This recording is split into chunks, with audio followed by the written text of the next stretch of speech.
You ever find something so out of place it rewires your whole day? That was me 2 Saturdays ago, elbow deep in my wife's glove compartment trying to find a damn chapstick, which, for the record, she swears is always in there. What I found instead was a cheap, off-brand burner phone, like the kind drug dealers or your sketchy cousin Dale would carry. It was wedged behind a stack of expired car wash coupons and a half-used roll of breath mints. I popped it open out of curiosity, no passcode, because why would you need one when you're this subtle? And there it was. One contact. Just a single letter. G. Now, I might not be the brightest light bulb in the Home Depot aisle, but I know a red flag when it smacks me in the face. We've been married 7 years. I know her phone like I know the curves of my truck. But this wasn't her phone. This was a whole other universe of secrets. She walks out of the grocery store all smiles, holding an organic smoothie like she didn't just nuke my trust with a Nokia. I slid the phone back in its hiding spot and smiled right back. Because when someone's writing your betrayal story, you don't interrupt the plot. You gather receipts. Now here's where it gets weirder, because it always gets weirder, doesn't it? That night, curled up on the couch with her legs over mine, she says we should do more nature stuff. Out of nowhere. Mind you, this is a woman who once called our backyard too buggy. Suddenly, she's got a spiritual urge to go off-grid. She found this cute little lakeside cabin on Airbnb. Wants us to start spending weekends there. Disconnect from the world, she says. Reconnect with each other. Sure, babe. Sounds amazing. I agreed without blinking. Because when someone hands you a shovel, you let them keep digging. The place was 3 hours north, nestled deep in one of those Instagrammable foresty places that city folks like to pretend they belong in. No Wi-Fi. Spotty cell signal. Solar-powered. Basically, the perfect place for someone to cheat in peace. The first weekend was actually kind of nice. We drank wine on the porch, grilled steaks. She even let me fish without complaining. But it felt forced. Like she was reading off a script called How to Be the Innocent Wife While Banging Some Dude Named G. And then she did it again. And again. Every weekend. She kept insisting we go, even when work was piling up. It's good for us, she said. You need to unwind. Meanwhile, I started noticing how she got real antsy when I took longer fishing. Like clock-watching antsy. I'd leave the cabin around 6 a.m., come back around noon, and she'd always be freshly showered, hair damp, pretending like she'd been reading some New Age meditation book. One morning, I doubled back 15 minutes after leaving to grab my tackle box. Her face when she saw me? Like I just caught her in the middle of a bank heist. Thought you left, she said, all smiles. But I could see it, the micro-glitch in her expression. Like her internal wiring hadn't processed the surprise input yet. That's when I knew for sure. But I still didn't have proof. And I needed proof. Not for divorce court for the game. Because if she thought she could gaslight me, I was going to build a damn bonfire out of her lies. So I started checking the solar logs. The cabin had this tiny, weathered touchscreen in the back. Shows power usage in real time. You know, basic energy monitoring. What she didn't know is that I took photos of the panel every time we left. And something didn't add up. On days when I was gone fishing, the power spikes were too high for one person. Especially one who allegedly spent the whole morning journaling and sipping tea. The spikes showed 2 phones charging, both bathroom lights on, hot water heater running nonstop. I even installed a Bluetooth beacon tracker in my tackle box the 3rd weekend. A sneaky little gadget that logs nearby Bluetooth signals. And guess what? It picked up a second iPhone around 9:14 a.m., same time every Saturday. The ghost of G had a pulse.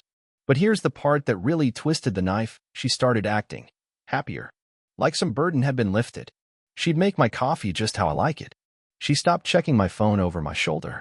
She even initiated intimacy, which, trust me, had been on the endangered species list for months. And that's when I made my move. Not to confront her. Oh no, I had a better idea. I reached out to her best friend, Mia.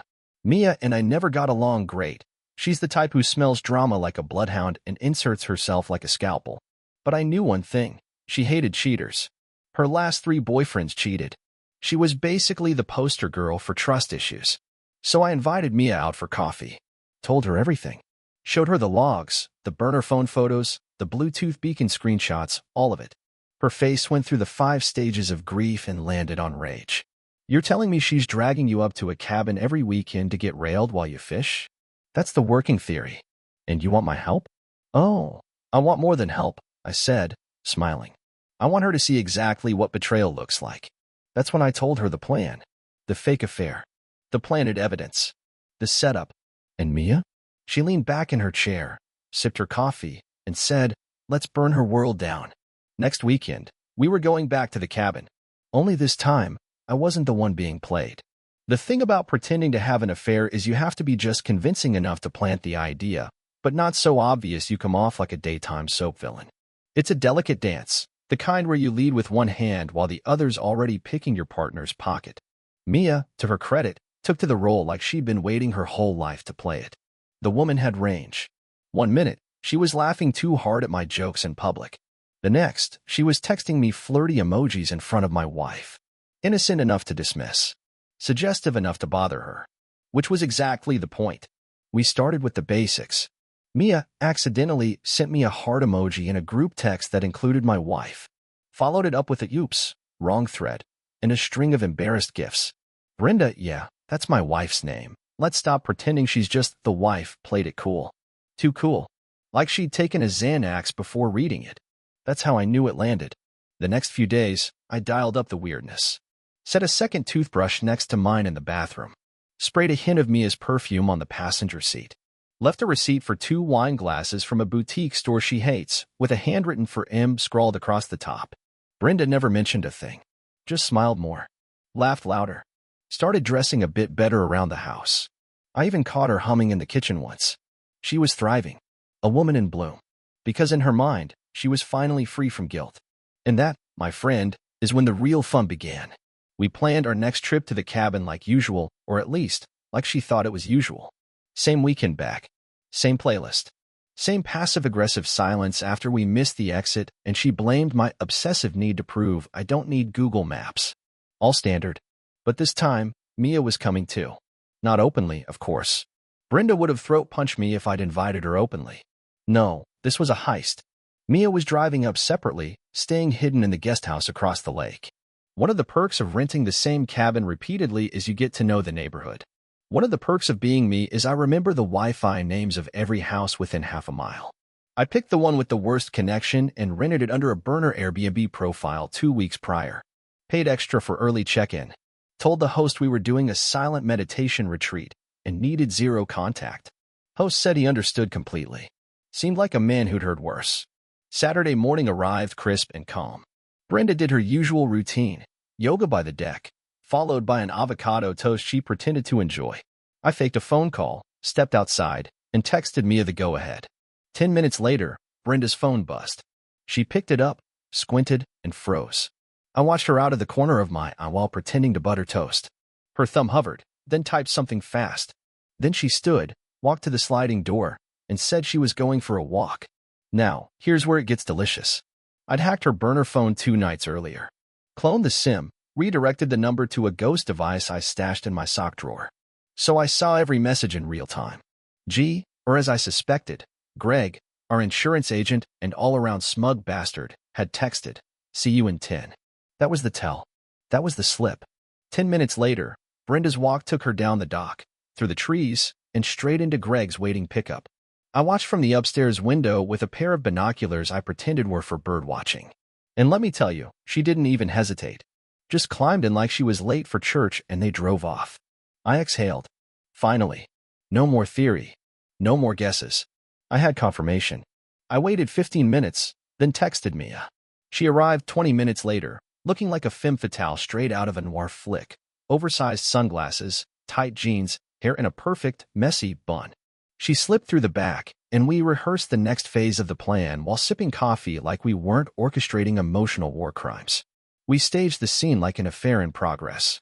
2 wine glasses out. Her bra in the bathroom. A strategically placed scarf over the bedpost. Then we dimmed the lights and waited. Greg's truck returned 2 hours later. Brenda came in first, alone. I was upstairs, pretending to nap. I heard her footsteps, the faint creak of the floorboards, then the pause. She'd seen the glasses. Then the scarf. Then, "Rob?" I didn't answer. "Rob, are you here?" Still nothing.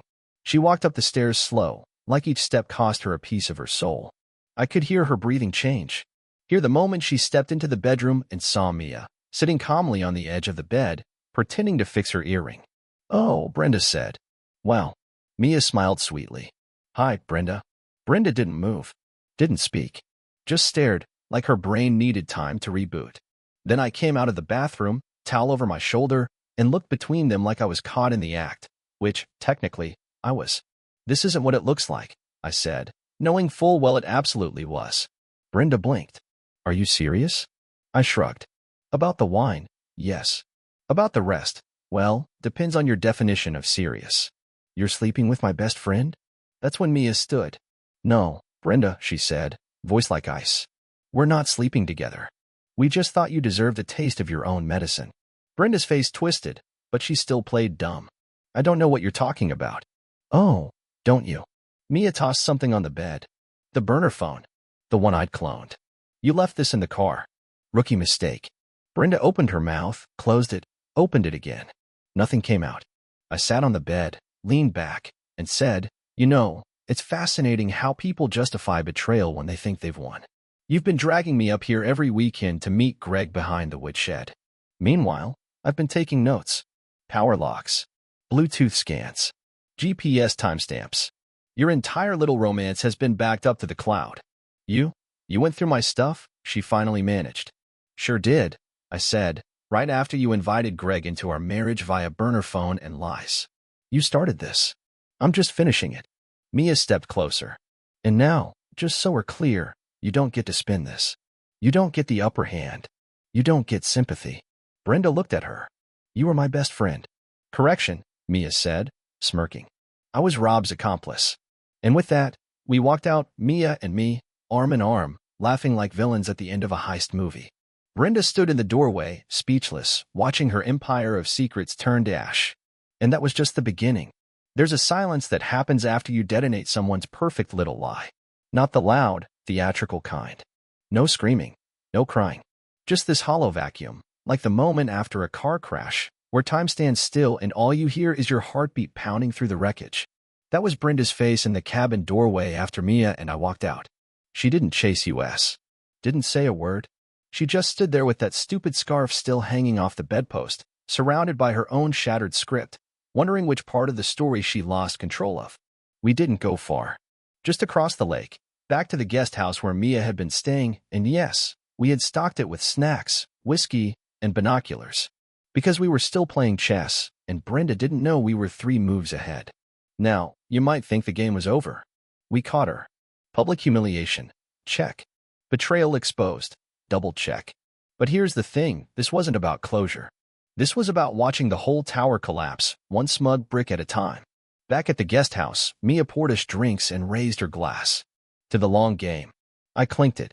To liars who think they're smarter than the people they lie to. We toasted, then watched from the porch as Brenda stormed around the cabin in what looked like a frantic cleanup effort. Curtains drawn. Lights off. At one point, she even dragged the porch chair inside. Like that was going to erase the sin of failure. Greg didn't show his face again. Smart man, really. Probably realized he'd walked into a situation with more booby traps than a mission impossible set. But Brenda? She wasn't done. Narcissists never are. She needed to retake control, or at least pretend to. Sunday morning, I woke up to the sound of tires crunching gravel. Brenda's car, pulling out of the cabin driveway like she just remembered she had brunch plans with Satan. I didn't follow. I knew she wasn't going far. By noon, my phone buzzed. A text. "We need to talk. Come home." Classic. I showed it to Mia. She rolled her eyes and said, translation, "She needs to start rewriting the story before someone else does." I texted back one word. Soon. What I did instead was make a copy of everything, every screenshot, every log, every timestamped Bluetooth ping. Then I created a tidy little Google Drive folder, labeled it, just in case, and shared it with my lawyer. Now, let me be clear. I wasn't planning to file for divorce just yet. Not because I wanted her back, God, no. I just wanted to watch her try to squirm her way out of this first. Let her dance for a bit. Let her scramble to salvage the mess she made. So when I finally walked through the front door Tuesday afternoon, I wasn't surprised to find her sitting at the kitchen island, sipping herbal tea like a Victorian widow waiting for her scandal to blow over. She didn't even flinch when I walked in. Just looked up and said, "Hey." I didn't respond. Just kicked off my boots and went to the fridge. After an awkward beat, she said, "I think we need to clear the air." I cracked open a soda. "Yeah? You want to go first, or should I?" She shifted on the stool.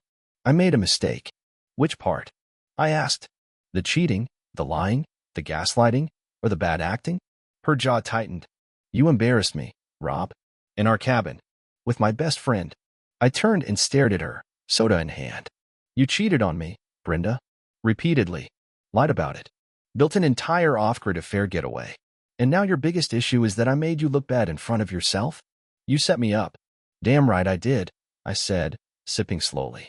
You think I was going to wait around for your just a friend from work stories to get more creative?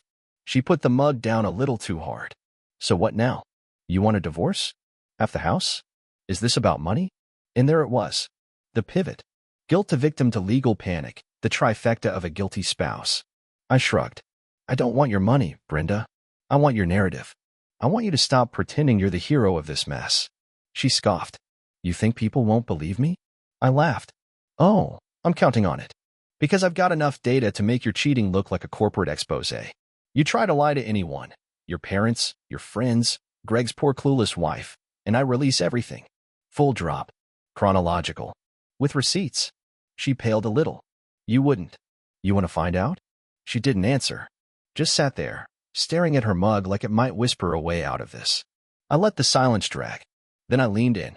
Here's what's going to happen. You're going to move out by the end of the month. No drama. No crying. No public scenes. You're going to tell people we drifted apart. You're going to make me look boring, not betrayed. And you're going to smile through it. She opened her mouth to protest, but I raised a hand. Because if you don't, Brenda, if you even try to flip this story, I will light up your entire lie like a Christmas tree in Times Square. Understand? Her lip trembled. And for a moment, I saw it, the reality finally settling in. She wasn't going to win this one. Fine, she said, voice barely above a whisper. I nodded. Good. I'll give you until the 30th. Then I turned and walked upstairs, already planning part 4. Because this wasn't about ending a marriage. This was about ending her version of it. And I wasn't done yet. If you've ever watched someone lose at poker, you know the look. That little twitch when they realize the bluff didn't land, the pot's gone, and they're one round away from folding for good. That was Brenda now, walking around the house like a ghost of her former self, all tight-lipped smiles and fake grace, pretending this was just a sad little breakup between two civilized adults. It was adorable. I gave her till the end of the month, and she actually took it seriously. Started packing in small, quiet doses. Labeled her boxes. Didn't throw a single tantrum. She even watered the damn houseplants like she was going to miss them. Like the ficus gave a damn about her cheating with Greg in a mossy cabin while I fished 20 feet away. She was playing nice because she still thought she could manage the story. She figured, maybe if she made a clean exit, people wouldn't ask questions. Maybe she'd get ahead of the rumors. Stay in control of her own spin. But me? I had a better idea. I wanted her to think she was managing it. I wanted her to feel safe. Calm. Like everything was settling neatly into place. Because when people are relaxed, they get sloppy. And I wasn't just looking to win. I was looking to rewrite the whole damn narrative in permanent ink. Step 1 was the neighbors. See, Brenda loved appearances. Loved the way our neighbors smiled when we mowed the lawn together or walked hand in hand at the HOA barbecue. She thrived on being the polished couple, the Pinterest perfect marriage. So I flipped it. That Friday, I hosted a casual cookout. Invited the couple next door, the old guy from across the street who always talks about war like it happened yesterday, and the cherry on top, Brenda's yoga buddy, Candace, who always had a crush on me and zero poker face. Brenda was still living here, technically, so I didn't kick her out. I just didn't warn her. When she walked into the backyard and saw me flipping burgers in a crisp polo while Candace laughed too hard at my jokes, her expression went full blackout. She played it cool, though. Grabbed a drink, smiled at everyone, even made a passive-aggressive joke about the new dynamic. Everyone chuckled awkwardly. I leaned in and said, loud enough for the group, you know what they say, when one chapter ends, you light the pages on fire and grill over M. Brenda didn't flinch. But I saw it, the micro-flicker in her eyes. Score 1. After the guests left and the sun dipped, she cornered me in the kitchen. What was that? She hissed. I blinked. What was what? The Candace thing. The cookout. The comments. Oh, I said, cracking a beer. Just giving people the version they're expecting. You know, healing through community and all that. You made me look like the villain. I raised an eyebrow. Brenda, you're the villain. I'm just the narrator. She stormed upstairs. That night, she slept on the couch. Not out of necessity, just to make a point. which, frankly, only made her look worse. The next morning, she left early and didn't come back until late. Probably needed time to regroup. Maybe called Greg for emotional CPR. Who knows? Didn't care. Because while she was out, I made my next move. See, Brenda had a weekly wine night with 3 of her girlfriends, the kind who pretended to be loyal but secretly thrived on drama. One of them, Lauren, once told me, while slightly tipsy, that Brenda's a great friend, but she definitely curates reality. So I called Lauren, told her Brenda and I were parting ways. Said it was amicable. But, since we were being honest, there'd been someone else. Not gonna name names, I said. It's just, she wanted a different kind of life.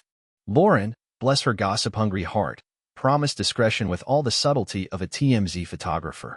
By Monday, the group chat Brenda shared with her girls was on fire.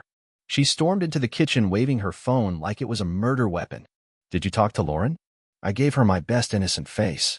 No idea what you're talking about. She says you implied I cheated. I sipped my coffee. Did I?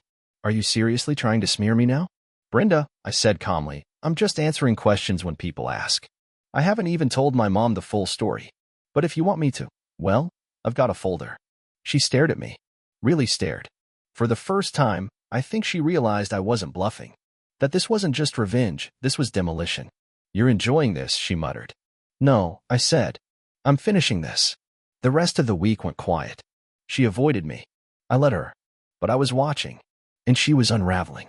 One night, I caught her on the back porch at 1 a.m., phone to her ear, whispering angrily. I didn't catch the full conversation, but I heard enough. You said she wouldn't. No, it's getting worse. He's turning everyone. Whoever she was talking to, Greg, her sister, her hairdresser therapist, they weren't helping. Because Brenda wasn't losing just a marriage. She was losing the version of herself she'd spent years polishing. And that was the point. By the time the end of the month rolled around, she'd packed everything. Movers came. She supervised them with all the warmth of a flight attendant in turbulence. No hugs. No goodbyes. Just cardboard boxes and cardboard smiles. As she was about to leave, she turned at the doorway. You won't win, you know? People move on. Narratives fade. I leaned against the banister. Sure, but stains don't. And yours are permanent. She opened her mouth, probably to deliver some biting final line, but I beat her to it. Oh, and Brenda? I said. You might want to tell Greg to get tested. I found out his wife's been sleeping with her tennis coach. That landed. She blinked once, twice, then slammed the door behind her. And just like that, she was gone. I stood there for a while, watching the dust settle. Then I poured a whiskey, walked to the backyard, and let the quiet wrap around me. Because this wasn't the end. It was the setup for something much bigger. And Brenda? She was about to learn what it feels like when your reputation crumbles one whisper at a time. There's something strangely elegant about slow destruction. Not the crash and burn variety, no. I'm talking about the kind where you loosen a few intimacies, wait a few weeks, and watch the whole thing collapse in silence. That's the kind of damage Brenda deserved. Because now that she was gone physically, at least, it was time to dismantle what she thought she had left. Her image. Her carefully curated social persona. Her shiny reputation. The fake smile she wore to PDA meetings. The way she talked about building a mindful life like she hadn't spent the last 6 months getting railed by Greg in a rental cabin off the grid. I wasn't going to scream about it. I wasn't going to post long, bitter Facebook rants or text mutual friends just so they know. No. I was going to do it the way she'd never see coming, surgical, subtle, and irreversible. Step 1? LinkedIn. It started as a joke, honestly. I was browsing through her profile one night, not stalking, just observing, and I noticed she'd added communication strategist to her headline. Cute. She worked in customer support for a dental software company. Hardly the UN. But the real gem? She listed her time at the cabin, the literal weekends she spent cheating, as part of a personal sabbatical to rediscover creative purpose. Her words. Not mine. I couldn't make this crap up if I tried. So I made a burner account. Used a stock photo of a generic smiling consultant. Gave him a name like Jordan Mallory and a resume stacked with fake marketing credentials. Then I sent her a connection request. She accepted within an hour. I waited 2 days. Then Jordan messaged her with a vague pitch about collaborative storytelling and personal brand development. She bid instantly. Set up a Zoom call. Scheduled it for the following Monday. I didn't show. Instead, I made Jordan ghost her after reading her posts and telling her, something feels off in your narrative. One message. No follow-up. Gone. You'd think that's small, petty. But Brenda lived for validation. For the idea that someone, especially a smart, successful man, thought she was interesting. That little seed of rejection? It sprouted fast. She started posting more often. Desperate thought leader stuff. #wisdom about moving on and letting go. She even posted a selfie with a coffee mug that said she believed she could. So she did. I printed it out and taped it to the fridge. Mia laughed for 10 straight minutes. Oh, right. Mia. She wasn't done either. While I handled the quiet branding sabotage, Mia went after the friend group. One brunch at a time. She started with Candace, who still had a soft spot for me in Zero Chill. Mia casually mentioned she'd felt awful watching Brenda lie to Rob's face for so long. Let it hang there, like she wasn't dropping an emotional nuke over Eggs Benedict. Candace took the bait. Texted me the same night asking if I was okay. Said she had no idea Brenda had been living a double life. I thanked her. Said I was doing fine. Then added, it's funny. She said the same thing about you. Candace didn't respond for a week. But when she did, she'd already blocked Brenda. One down. Over the next 2 weeks, Mia rotated through Brenda's entire inner circle. Carefully. Methodically. A coffee here. A wine night there. She didn't accuse. That would be too obvious. She just asked questions. Made observations. Raised eyebrows at the right moments.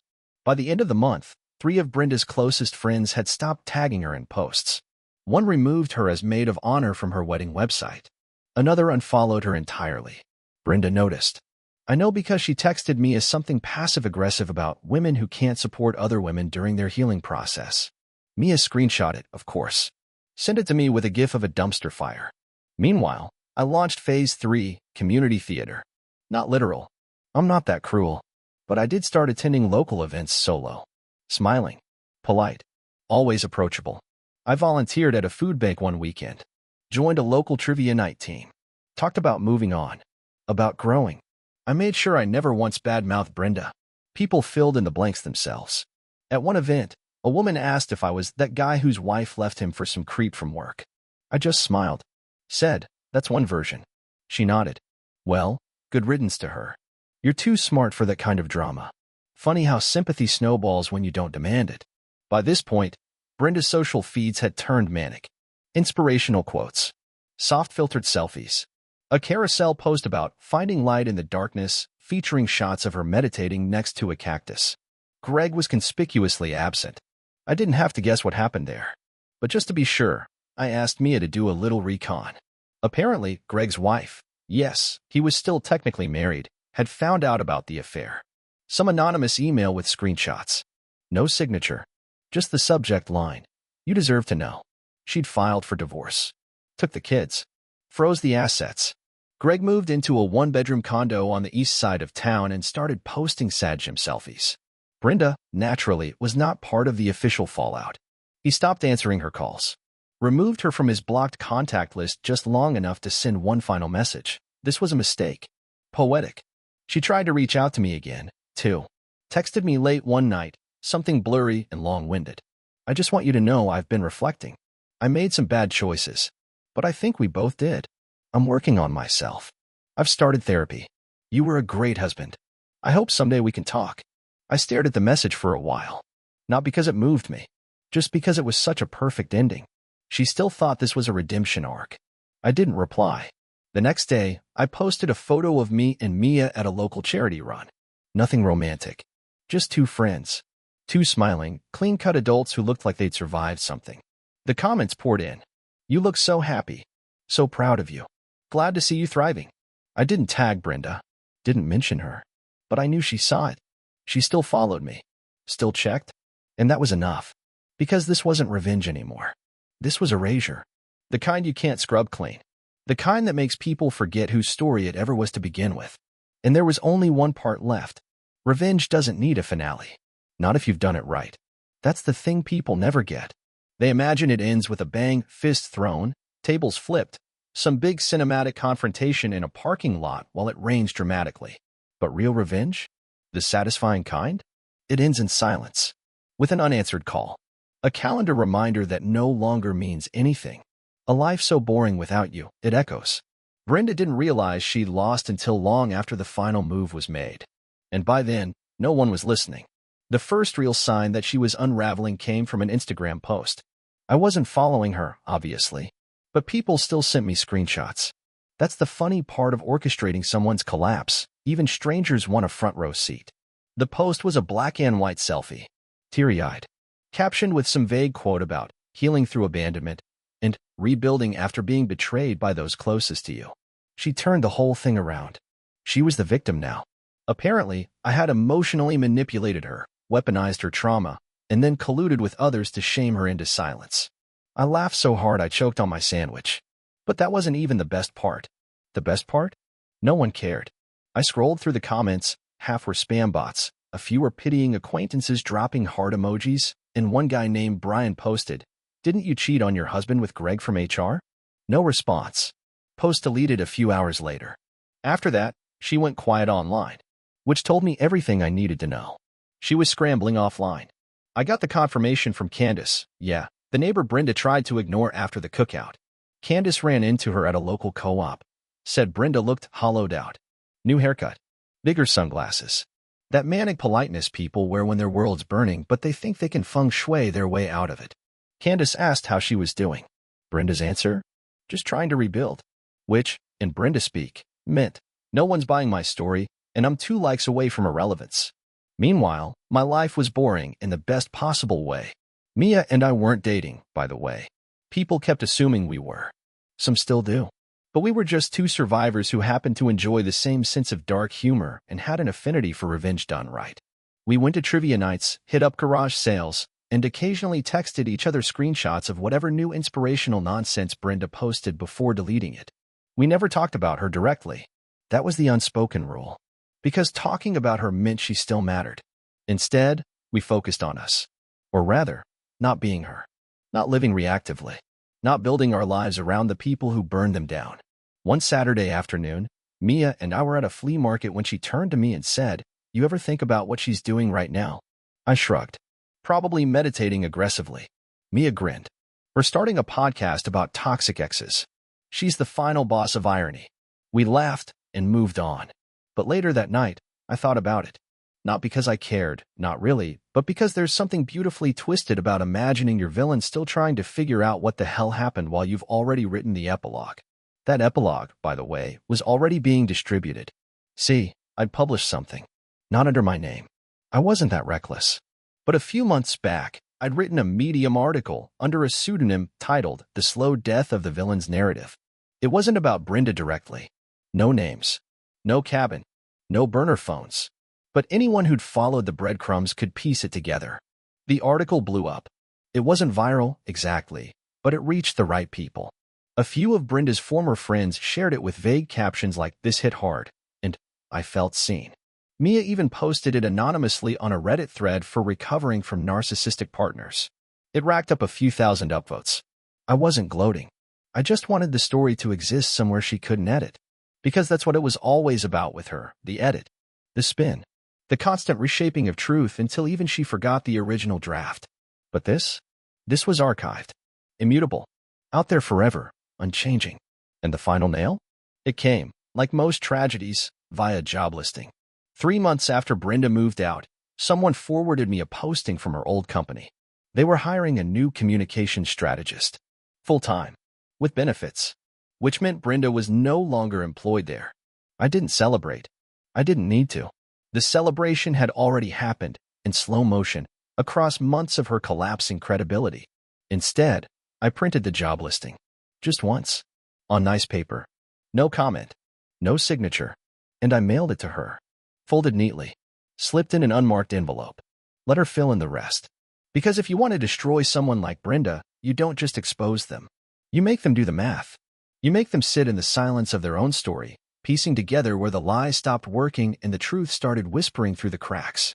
And by the time they realized the trap was never about catching them, they've already stepped over the edge. So no, there was no final confrontation. No dramatic scream. No desperate last-minute apology. There was just me. Alone in a quiet house. Content. Unbothered. And free. Because the truth is, Brenda didn't lose because she cheated. She lost because she thought I wouldn't notice. She lost because she thought she was the only one playing the game. And when the game ended, she realized too late. She'd never even read the rules. Subscribe to the channel